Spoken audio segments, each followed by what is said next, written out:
अज्ञात भविष्याबद्दल काळजी करू नये किंवा त्याबद्दल चिंता करू नये, तर जीवनातील प्रत्येक क्षणाला देवावर अवलंबून राहून जगायला शिकावे. काय हाच निर्णय तुमचाही आहे?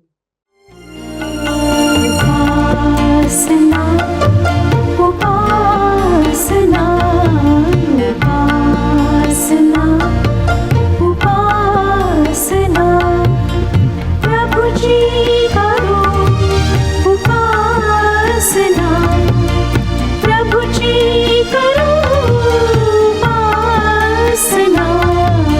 उपासना उपासना उपासना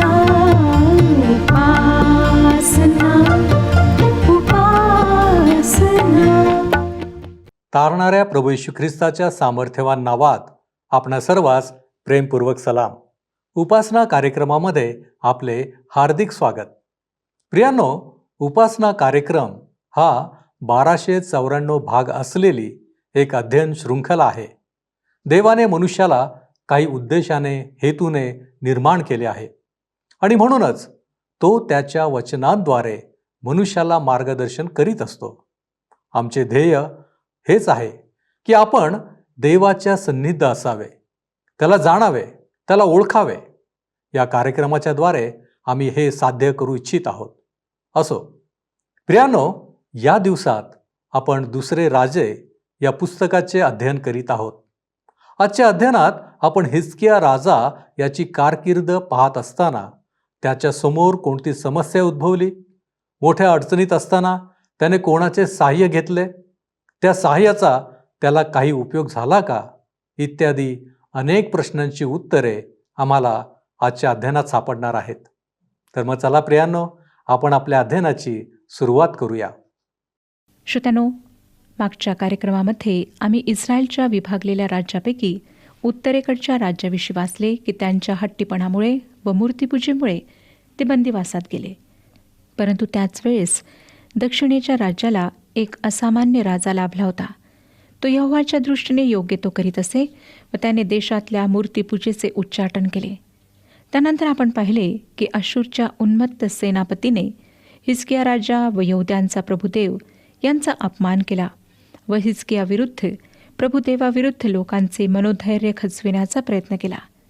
त्याने व त्याच्या लोकांनी अशुरासमोर नमावे अशी अशुराच्या राजाची इच्छा होती व तो आपल्या सर्व सैनिकी बळासह येरुशलेमवर चाल करून आला. श्रोत्यांनो, अशा वेळेस हिजकियाने देवाचा आश्रय घेतला व यशाया संदेष्टाने भविष्यविदित केले. हा सर्व वृत्तांत आम्हाला राजाचे दुसरे पुस्तक ह्याच्या 19व्या अध्यायात वाचायला मिळतो. तर श्रोत्यांनो, आपल्याजवळ जर पवित्र शास्त्र बायबल आहे तर जुन्या करारातील राजाचे दुसरे पुस्तक 19वा अध्याय उघडा. आपल्या लक्षात आलेच असेल की हिजकिया अशा वेळेस यहूदाचा राजा झाला की जेव्हा सर्वत्र अशांतता, अस्वस्थता व अनिश्चितता होती. ही हिजकियाच्या विश्वासाची परीक्षाच असावी. नुकताच तो देवाकडे वळून त्याच्यावर विश्वास ठेवायला शिकू लागला होता. 19वा अध्याय आणि पहिलं वचन पहा काय सांगतं. हे ऐकून हिजकियाने आपली वस्त्रे फाडिली व गोणताट नेसून तो परमेश्वराच्या मंदिरात गेला. वस्त्र फाडणे व गोणताट पांघरणे हे अतिदुःखाचे व पीडेचे प्रतीक होते. हिजकिया त्याच्या पीडेच्या काळात परमेश्वराकडे गेला. आपल्या दृष्टीने कदाचित हिजकियाचा देश असंस्कृत व अंधश्रद्धाळू असा असावा.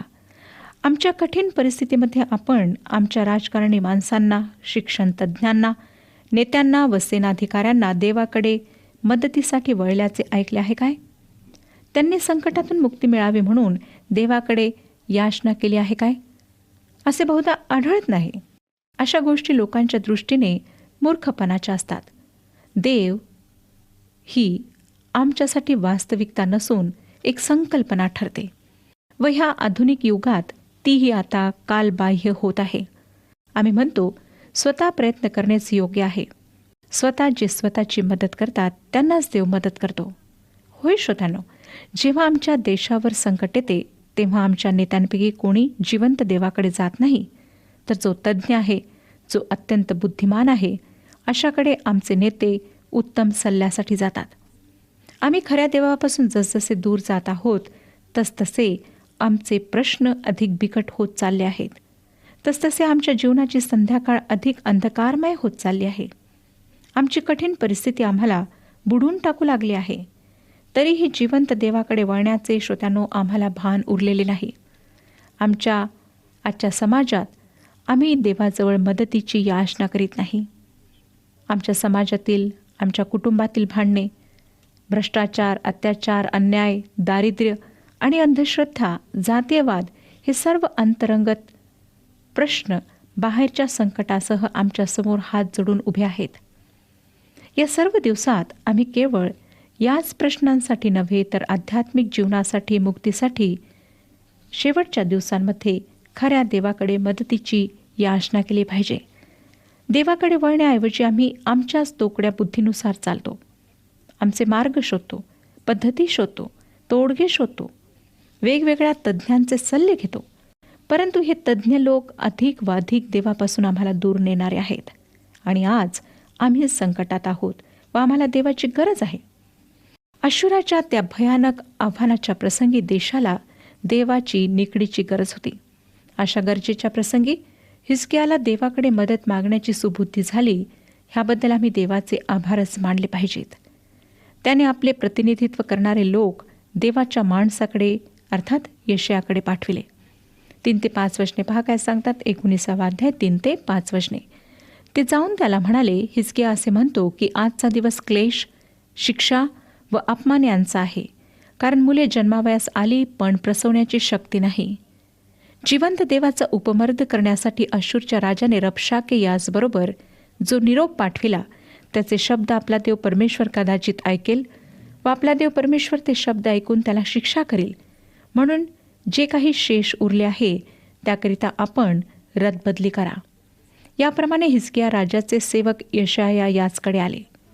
श्रोत्यांनो, लक्षात घ्या की या ठिकाणी हिजकिया त्याला म्हणत आहे की यहोवा तुझा देव कदाचित रबशाकेची सर्व वचने ऐकेल. बिचारा हिजकिया, त्याचा कदाचित देवाबरोबर अतिपरिचय नसेल, पण अशा संकट समयी त्या खऱ्या देवाची याचना करण्याची बुद्धी मात्र त्याला आहे. खरे तर त्याला दुसरीकडे जाण्यासाठी कोणतीच जागा नव्हती. संकटाच्या समयी माझा देव माझे सहाय्य करतो असे आम्हाला अभिमानाने म्हणता येते काय? श्रोत्यानो, जे ख्रिस्त येशूवर विश्वास ठेवतात त्यांना देवाने त्याची मुले होण्याचा अधिकार दिला.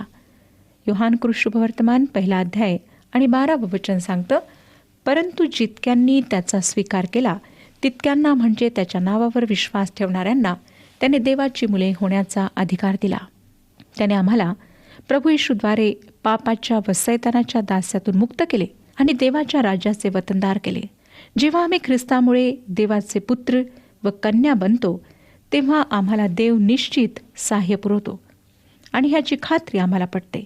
पॉल म्हणतो रोमकरास पत्र 8 अध्याय आणि 15 वचनात, कारण पुन्हा भीती बाळगावी असा दासत्वाचा आत्मा तुम्हाला मिळाला नाही, तर ज्याच्या योगे आपण अब्बा बापा अशी हाक मारितो असा दत्तकपणाचा आत्मा तुम्हाला मिळाला आहे. नीट विचार करा, कल्पना करा की ज्या परमेश्वराने आकाश व पृथ्वी, समुद्र व त्यातील सर्व निर्माण केले, जो या सृष्टीतल्या सर्व संपत्तीचा मालक आहे, त्याचे आम्ही ख्रिस्त येशूद्वारे पुत्र व कन्या बनतो व त्याला आम्ही अब्बा व बापा अशी हाक मारू शकतो. हा किती मोठा दिलासा आमच्यासाठी आहे. किती मोठा धीर आम्हाला देवाच्या वचनातून प्राप्त होतो. स्तोत्रसंहिता 46 अध्याय 1 ते 3 वचनांमध्ये स्तोत्रकर्ता लिहितो, तो संकट समयी सहाय्य करण्यास सदा सिद्ध असतो. यास तो पृथ्वी उलती पालती झाली, पर्वत कोसळून सागरतळी बुडाले, त्याच्या लाटा गरजून उसळल्या, त्यांच्या उंच बळण्याने पर्वत हल्ले, तरी आम्ही भिणार नाही. देव आमचा आश्रय आहे, तो आमचे सामर्थ्य आहे. श्रोत्यानो, तेच लोक अशा प्रकारे लिहू शकलेत ज्यांनी खरोखर देवाचा अनुभव घेतला होता. नंतर स्तोत्रसंहिता 46 अध्याय आणि 10 वचनात स्तोत्रकर्ता म्हणतो, शांत व्हा आणि लक्षात ठेवा की मीच देव आहे. राष्ट्रामध्ये माझी महती होईल, पृथ्वीभर माझी महती होईल. या जिवंत, सर्वशक्तिमान व अत्यंत प्रेमळ प्रभुदेवाची माझा पिता म्हणून ओळख असणे ही एक सुंदर गोष्ट आहे. निर्माणकर्त्या देवाला स्वतःचा पिता होऊ देणे यापेक्षा वेगळे सुख दुसरे कोणतेच नाही. देशावर आलेल्या भयानक संकटाच्या वेळेस हिजकिया यशाया संदेष्टाकडे गेला. 6 आणि 7 वचने सांगतात, तेव्हा यशाया त्यास म्हणाला, आपल्या धन्याला असे सांगा, परमेश्वर म्हणतो, अश्शूरच्या राजाच्या सेवकांनी ज्या शब्दांनी माझा उपमर्द केला आहे ते शब्द तू ऐकले आहेत. त्यांनी तू घाबरू नको.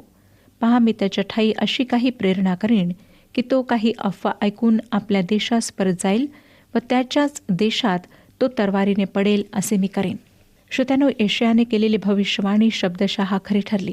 यशायाने राजाला कशा प्रकारे दिलासा दिला ते पहा. तो म्हणाला, या माणसाविषयी तू काळजी करू नकोस. तो तुझ्या शहरात प्रवेश करणार नाही. तो फक्त बढाईखोर माणूस आहे. तो फक्त बढाया मारत आहे व देवाची निंदा करीत आहे. परंतु देवाने त्याची बडबड ऐकली आहे व देव त्याचा समाचार घेणार आहे.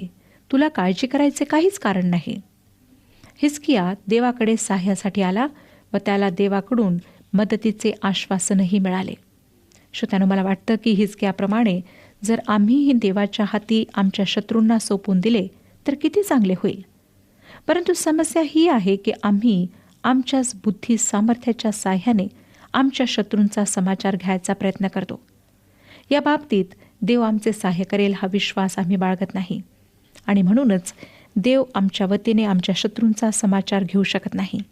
देवाच्या सामर्थ्यापेक्षा व सुज्ञतेपेक्षा आम्ही स्वतःच्या सामर्थ्यावर व सुज्ञतेवर विश्वास ठेवतो आणि त्याचा परिणाम आम्हाला पाहिजे त्यापेक्षा भलताच होतो.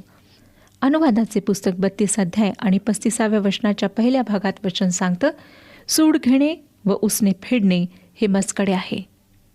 जसा हिजकियाने आपला प्रश्न देवाच्या हाती सोपवला तसेच आम्ही आमच्या शत्रूंना देवाच्या हाती सोपवून द्यायला हवे. जेव्हा तो आमच्या शत्रूंवर सूड उगवतो तेव्हा ते आमच्या कल्पनेपलीकडचे असते. हिजकियाच्या शत्रूचे जे झाले त्यावरून हे विधान सिद्ध होते.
जगी तू अवतरला, पाप्यांसाठी तू धावला. याच जगी तू अवतरला, पाप्यांसाठी तू धावला. त्या क्रूसाला तू कवटाळीने तारण दे मला. तारणाऱ्या हे प्रभू, ये मनी तू आजला.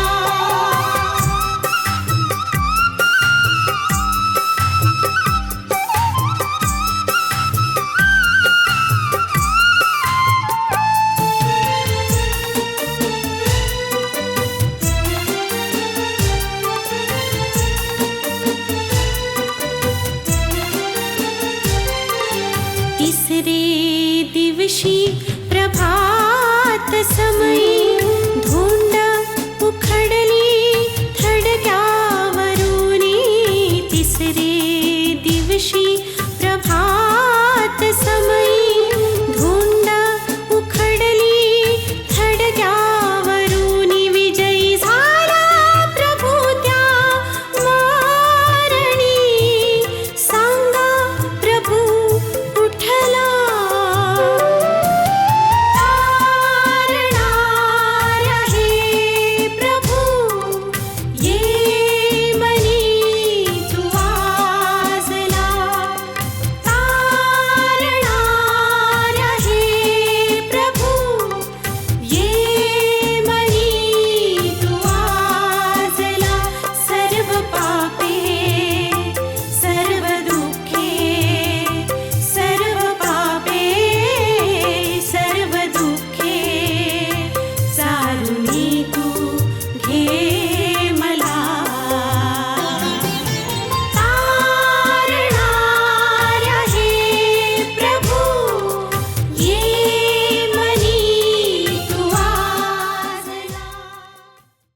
8 आणि 9 वचने पहा.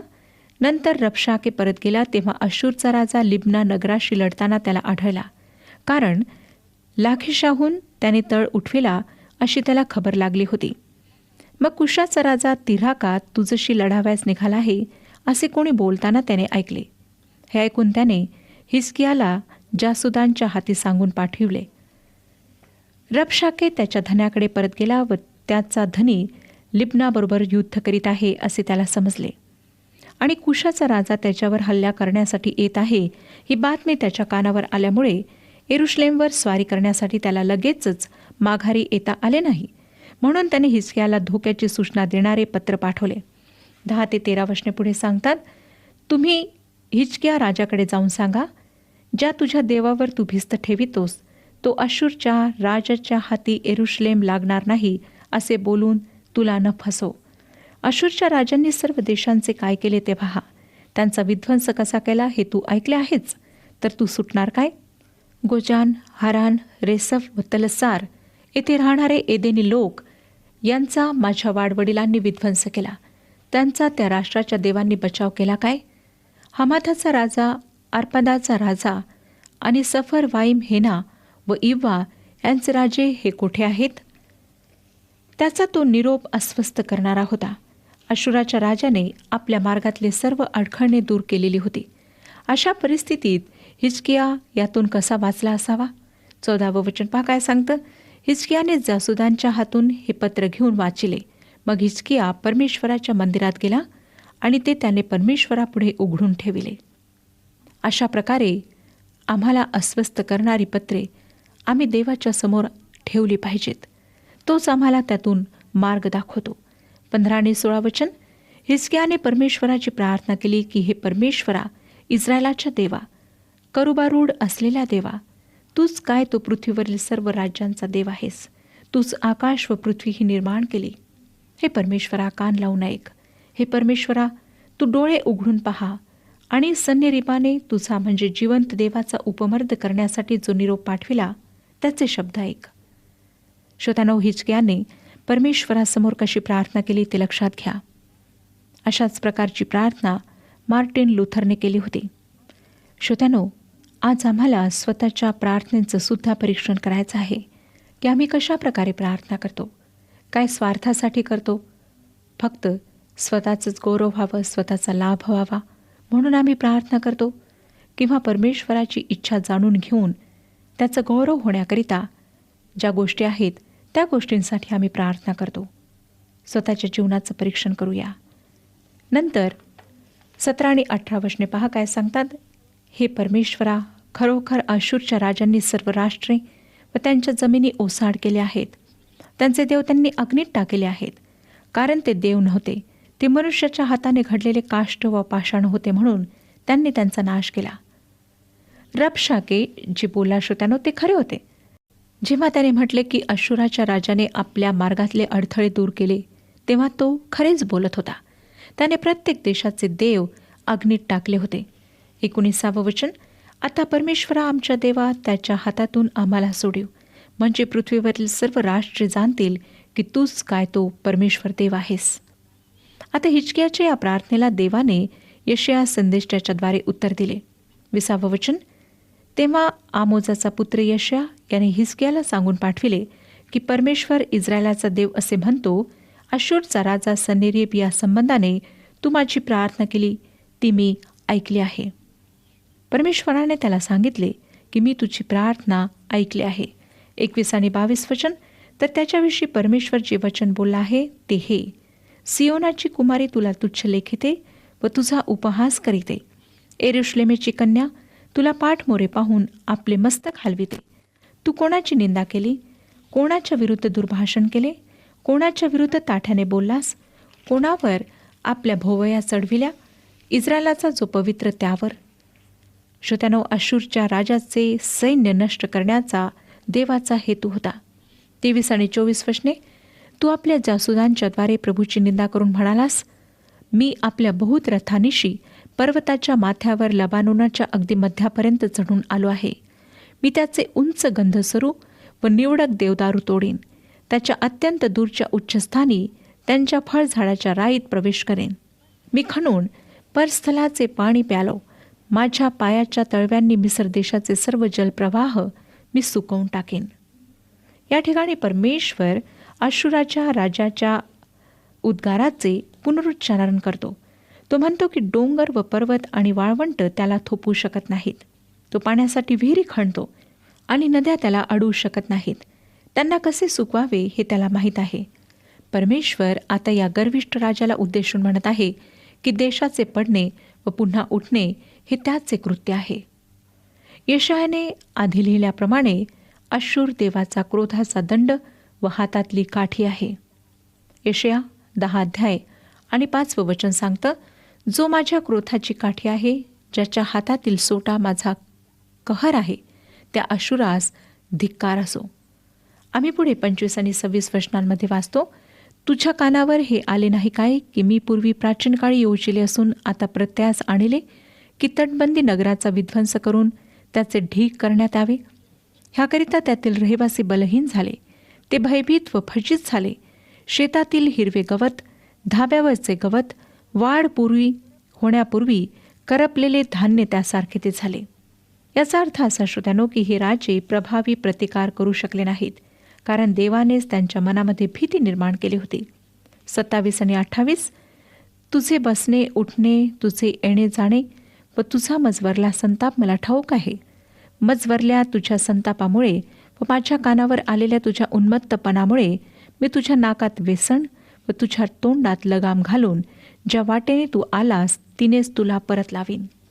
परमेश्वर आता त्याला म्हणत आहे की तू आता माझ्या देशात आला आहेस आणि तू तुझी बढाई मारली आहेस, पण मी आता तुझ्या नाकात आपली व्यसन घालेन व तुला माझ्या देशातून काढून तुझ्या घरी पाठवेन. दुष्टाला वाटतं श्रोत्यानो की देव नाही, परंतु हा त्याचा मूर्खपणा असतो. परमेश्वराचे वचन आम्हाला सांगते की तो जाचलेल्यांचा न्याय करणारा, भुकेल्यांना अन्न देणारा, बंदिवानांना मोकळे करणारा, वाकून गेलेल्यांना उभे करणारा, दुष्टांचा मार्ग उलथा पालत करणारा आहे. तो अनाथ, विधवा व उपरी लोकांचा कैवारी परमेश्वर आहे. तो गर्विष्ठांना नम्र करतो व नम्र जनांना उंच करतो. अश्शूराच्या राजासारखे दुष्ट व गर्विष्ठ लोक आमच्या समोर येऊन आम्हाला घाबरविण्याचा प्रयत्न करतात, स्वतःच्या बळाविषयी बढाया मारतात. अशा वेळेस परमेश्वर आम्हाला धीराची वचने देतो. नंतर 30 ते 32 वचने पहा.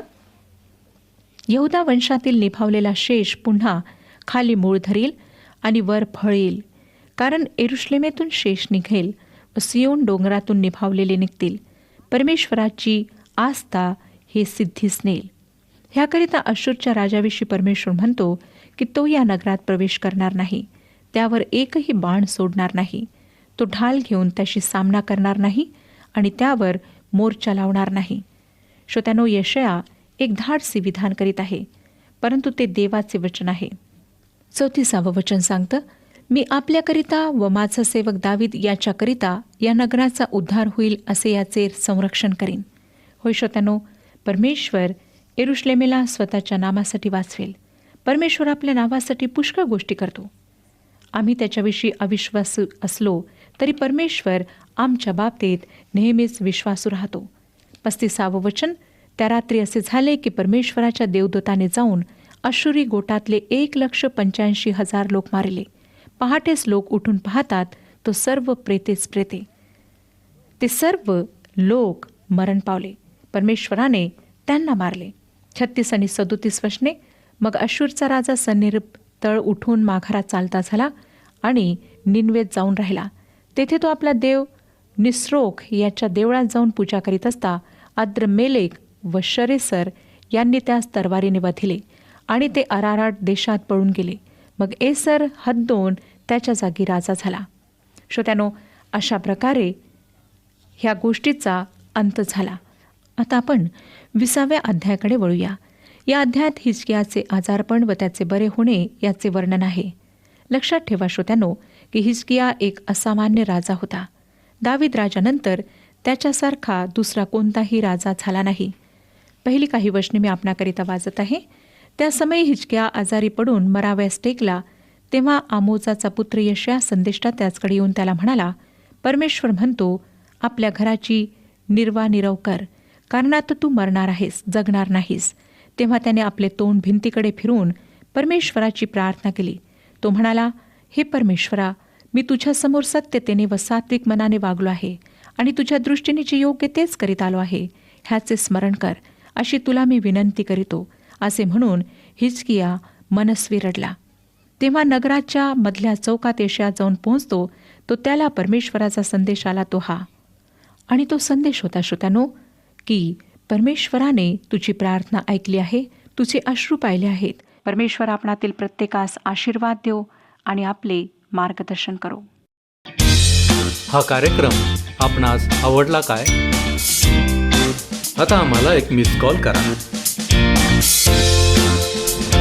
आणि आपण पुढील विजेता होऊ शकता.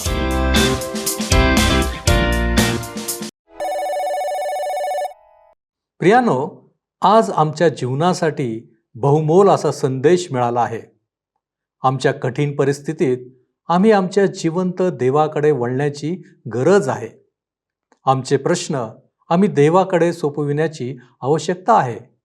आम्ही स्वतःच्या सामर्थ्यावर, सुज्ञतेवर, उच्च शिक्षणावर अवलंबून राहू शकत नाही आणि समस्या सोडवू शकत नाही. होय प्रियांनो, आज आणखी महत्त्वाची गोष्ट आपण शिकलो ती म्हणजे आम्हाला आमच्या प्रार्थनेचे परीक्षण करावे लागेल की आम्ही प्रार्थना कशी करतो. आमच्या प्रार्थनांना देव उत्तर देतो काय? प्रियांनो, आत्मपरीक्षण करा. आपण प्रार्थना करू. सर्वसमर्थ आमच्यावरती दया आणि कृपा करणाऱ्या महान प्रेमळ परमेश्वरा, धन्यवाद देतो प्रभूजी. आत्ताच्या या क्षणापर्यंत तू आमची काळजी घेतलेली आहेस, तू आम्हाला सांभाळलेला आहेस आणि खऱ्या अर्थाने तू आमचा पिता, आमचा सांभाळ करणारा झालेला आहेस. प्रभूजी, आजच्या मार्गदर्शनाबद्दल आम्ही तुझे मनापासून आभारी आहोत. प्रभूजी, तू आमच्या बरोबर आहेस आणि म्हणूनच प्रभूजी आम्ही सदैव तुझ्यावरती विसंबून राहावं यासाठी आमच्या जीवनामध्ये तू आम्हाला सहाय्य कर. प्रभू, आम्ही अनेक वेळा तुझ्यापासून दूर जाण्याचा प्रयत्न करतो, परंतु बापा, गरज आहे की आम्ही तुझ्यामध्ये आणि तुझ्या मार्गांमध्ये आम्ही दृढ राहावं.